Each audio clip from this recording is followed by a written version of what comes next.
katika kitabu cha Ufunuo 17 mstari wake wa kwanza mpaka ule wa 6, inasema maneno haya: akaja mmoja wale malaika 7 wenye vipato kwa idadi sana. Maana walikuwa ni 7 kwa idadi kwa sababu ya ujumbe waliopewa kwa Yohana. Bwana Yesu asifiwe. Akaja malaika mmoja mwingine mkubwa kati ya wale 7 akasema njoo. Maana akaitwa Yohana. Alipoitwa Yohana akaambiwa just come. Njoo nitakuonyesha. Maana kuna vitu Yohana alikuwa havijui. Kuna mambo Yohana alikuwa haelewi. Kuna ulimwengu wa roho ambao shetani alikuwa anafanya kazi kwa siri ambayo Yohana alikuwa haujui. Kwa hiyo akaitwa njoo nitakuonyesha. Sasa akiwa katika roho, Biblia inasema hivi, nitakuonyesha hukumu ya yule kahaba. Maana tazama, anaonyeshwa hitimisho hukumu ya yule mwanamke kahaba. Anaonyeshwa jinsi ambavyo atapewa adhabu. Anaonyeshwa jinsi ambavyo ataadhibiwa yule mwanamke kahaba. Nisikilize vizuri. Biblia inasema hivi, mstari wake huu tu wa kwanza inasema, yule kahaba aketie juu ya maji mengi. Nitafafanusha tu kwa sehemu tunaelewa. Kwa kumbe huyu kahaba maeneo ya kwake ya kutenda kazi kwa juu ya maji mengi. Hapa anaona katika ulimwengu wa roho. Sasa hapa tutatafsiri lugha ya ulimwengu wa roho kuja kwenye mwili. Maji mengi ni ishara ya uchafu wa dunia. Maana yake inaonyesha tazama yule kahaba mwanamke anavyoketi katika uchafu wa dunia. Yaani ule uchafu wa dunia yeye ameketi juu yake kama mfalme. Lakini Biblia inasema mstari wa 2, ambaye wafalme wa nchi wamezini naye na wakao katika nchi wamekunywa mvinyo ya uasherati. Maana yake inaonyesha huyu mtu au huyu mwanamke kahaba aliyekuwa amekaa juu sana ya maji mengi au juu ya vitu tofauti ambavyo vinafanyika duniani vyenye uchafu. Huyu mwanamke alikuwa amesababisha watu wanaoishi katika dunia kulewa kwa sababu ya mvinyo ya ghadhabu, ya uasherati, ya machafu yake. Haleluya! Je, kuna watu wananielewa? Biblia inasema mstari wa 5, akalichukua katika roho. Maana yake alikuwa katika ulimwengu wa roho, akalichukua hata jangwani. Akapeleka tena jangwani, mahali penye ukame mwingi sana. Nikamwona mwanamke ameketi juu ya mnyama mwekundu sana, mwenye kujaa majina ya makufuru. Yesu asifiwe sana. Haleluya. Kwa hiyo alichokiona Yohana, majina yale aliyoyaona, mengine alikuwa yameandikwa kwa siri. Maana yake kwa lugha ya roho, kwa mwili huwezi kwenda. Alipomwona yule mwanamke amejaa majina ya makufuru, majina ya kumtukana Mungu, majina ya kunajisi jina la Kristo, majina yanayopishana na kweli ya Mungu, ndio majina ya makufuru. Ndio maana Biblia inasema neno kufuru Roho Mtakatifu hastahili hata kuweza kusamehe. Maana yake huyu kahaba alikuwa amekufuru kiasi ambacho hawezi kusamehe. Nataka nikwambie kitu hiki. Bwana Yesu asifiwe sana. Kuna watu wananielewa. Nataka nikupe ufunuo mmoja. Sema amen. Tofauti kati ya malaika na wanadamu iko. Malaika akitenda kosa moja tu, hakuna neema ya kusamehewa. Lakini mwanadamu anaweza kutenda kosa kila siku, lakini bado kuna neema ya kusamehe. Kwa tunaona malaika huyo amejaa majina makufuru. Kwa nini amejaa? Kwa sababu hana neema ya kuja kusamehe. Kwa hiyo kila ambacho anaweza kukifanya cha kukufuru, anakifanya kwa ustadi, kwa usuli, ili aweze kukufuru. Lakini akufuru tu ili aweze kuingiza uchafu katikati ya watoto wa Mungu, aweze kuwakusanisha na Mungu aliye hai. Haleluya. Sasa sifa za huyu mnyama, alikuwa amekaa juu ya mnyama, na yule mnyama alikuwa na pembe 7 na vichwa 10. Na msome jitegemea. Mungu akitupa neema tutafundishana. Hizo falme ni ngapi na vichwa ni nini? Tutakuja tuone huko. Lakini leo nataka nielezee tu pasa huyu mama. Nisikilize. Mstari wa 4. Na mwanamke yule, sema mwanamke yule, alikuwa amevikwa nguo za rangi ya zambarau na nyekundu, amepambwa kwa dhahabu na kito cha thamani na lulu, naye alikuwa na kikombe cha dhahabu mkononi mwake. Kwa hiyo katika ulimwengu wa roho, Yohana akimtazama yule mwanamke aliye kahaba, aliyezini na watu katika ulimwengu wa roho, sifa alizoziona kwa yule kahaba ambaye ni mama wa machafuko na mama wa mapambo, alipotazama akaona kitu cha kwanza, amepambwa mavazi mekundu na ya zambarau ya thamani nyingi sana.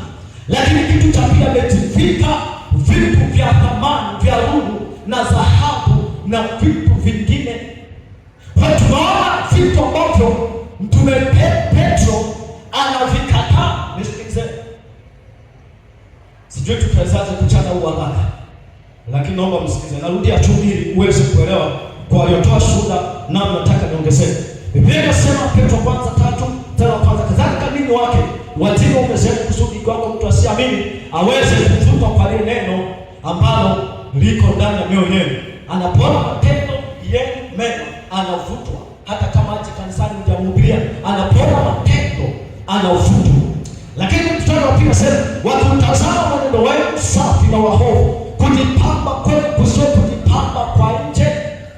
Kwa hiyo kujipamba kwa nje, Yohana alionyeshwa katika ulimwengu wa roho. Katika Ufunuo alipoona kujipamba kwa nje. Nisikilize, Yohana alivyoviona vimeandikwa hapa. Nasema maneno haya, yaani kusuka nywele na kujitia dhahabu na kuvalia mavazi, bali kuwe kwa utu wenu wa moyoni usioonekana. Huku tumeona Ufunuo, yule mwanamke amevikwa mavazi ya thamani nyingi sana, lakini amejipamba kwa mapambo mengi sana.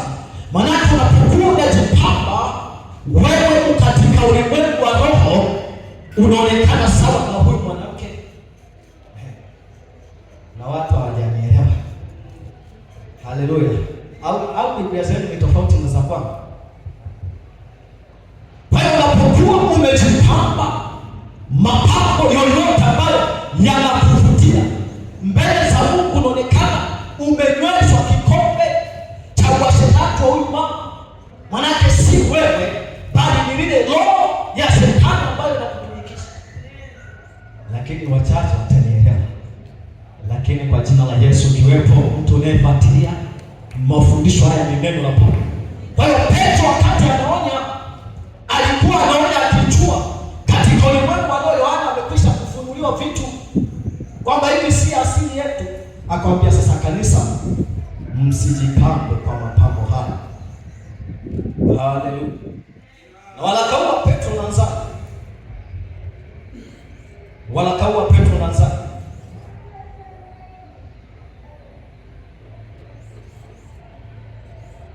Waraka wa Petro unasemaje?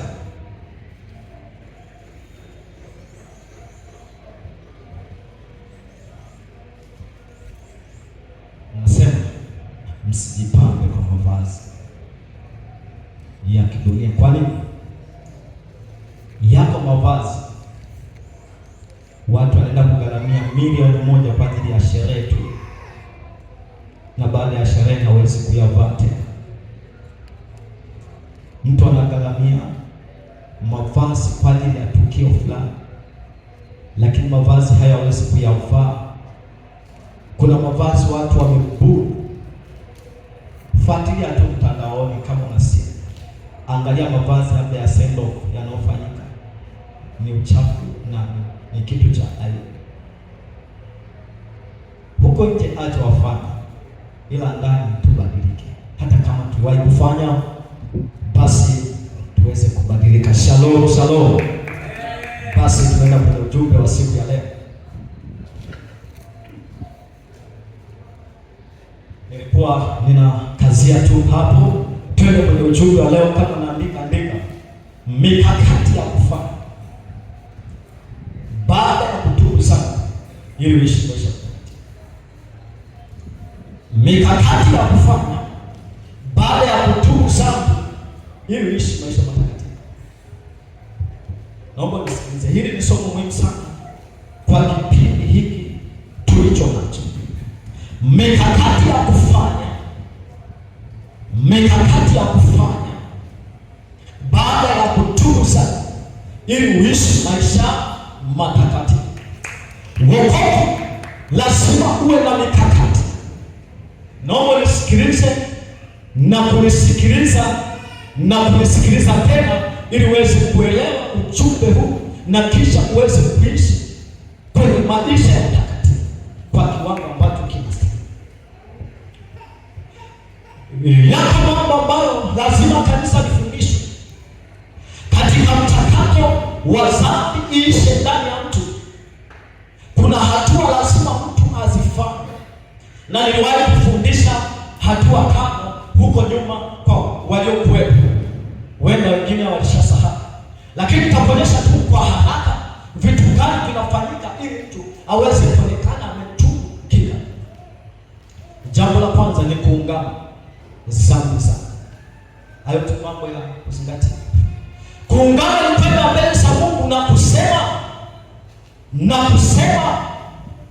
yale makosa uliyoyafanya. Kama ulizini, unaenda mbele za Mungu, Mungu, mimi nilizini. Kama uliiba, mimi niliiba. Kama ulisema uongo, mimi nilisema. Unakiri uovu wako mbele za Mungu au mbele za watumishi ili waweze kukusaidia. Hiyo ni hatua. Hatua ya pili ndio kutubu. Sasa kutubu ni kwamba kusamehewa yale ambayo umeyafanya yaliyo dhambi, yale ambayo umeyafanya yaliyo makosa.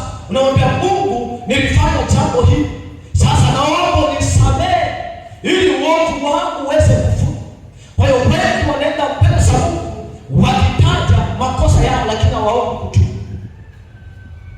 Kwa hiyo baada ya kutubu, kwa kumaanisha na kujutia kwamba Mungu, nilichokitenda ni dhambi, niomba unisamehe kwa sababu hiki kitanishtaki, kitanihukumu, na kuja katika msalaba, katika damu yako unisamehe, unisafishe, unioshe. Hapo ndipo unatakaswa kwa damu ya Yesu. Haleluya. Sasa jambo la tatu ni mkakati wa kuishi baada ya kutubu. Haleluya. Mikakati ya kuishi baada ya kutubu. Na leo sasa hapo ndipo ninajikita kuweza kufundisha. Haleluya. Bwana Yesu asifiwe. Amen. Kwa nini nawahi kujiuliza swali hili? Kwa nini watu wanatubu kila siku dhambi ile ile, wanatubu kila mara uovu ule, wanatubu kila mara uovu ule? Maana hawa walitubu wakaungana, hawakuweka mikakati ya kushinda dhambi hiyo ili waishi maisha